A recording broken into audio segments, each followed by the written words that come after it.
What's up mga tol? It's your boy Fernando. Nagbabalik na naman, no?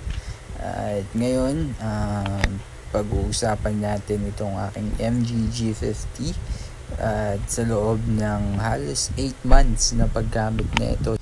Kung ano yung mga naging issue sa loob ng 8 months na paggamit, kung may mga naging problema ba, dahil alam naman natin, 'di ba, na yung MG na brand dito sa Pilipinas ay China yung pinaka-supplier nila. Although hindi yung original na brand ng MG is hindi siya China, pero sa panahon ngayon, dahil kung pag-aaralan niyo yung background ng MG, file sila ng bankruptcy.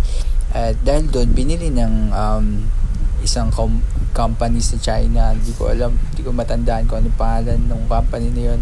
Binili nila yung MG na brand, at ngayon pinagpapatuloy nila siya.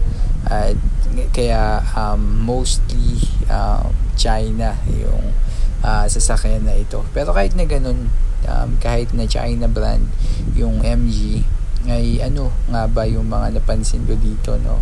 Yung mga naging issue. At syempre nakapag first PMS na din ako sa sasakyan na to dito sa ano nga pala to, MG Angeles. Doon namin siya PMS ng unang beses. At so far sa paggamit ko ng 8 months ng sasakyan na ito, halos magwa 1 year na siya, wala pa naman akong major issue na experience sa paggamit na ito.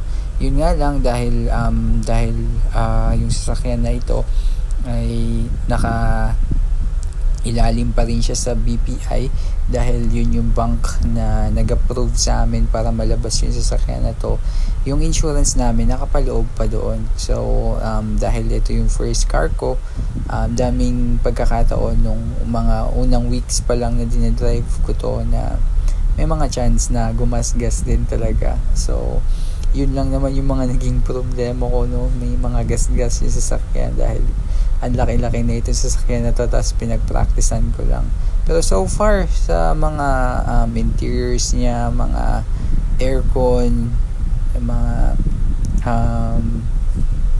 bagay na mapapansin natin dito sa loob ng sasakyan, yung mga controls niya and everything, wala naman ako naging problema. One time lang, nung medyo malakas yung ulan, tapos ewan ko kung ano nangyari dun sa back cam ng sasakyan na tuwing umaatras, and naglo-lost signal siya. Pero bukod dun, wala naman na akong mga naging problema dun. Pina-leather seat na nga pala namin to, at may mga upgrades na din na ginawa, tulad ng visor dito sa mga bintana, na sa next na vlog or video ay pag-uusapan natin. Ganun din yung ginagamit ko na car cover, na saktong-sakto talaga siya sa sasakyan na to. Pero yun guys, no, sa loob ng 8 months na paggamit ko ng MG G50, katulad ng sabi ko, first car ko to, so napag-practicean ko siya, pero sobrang ganda para sa akin.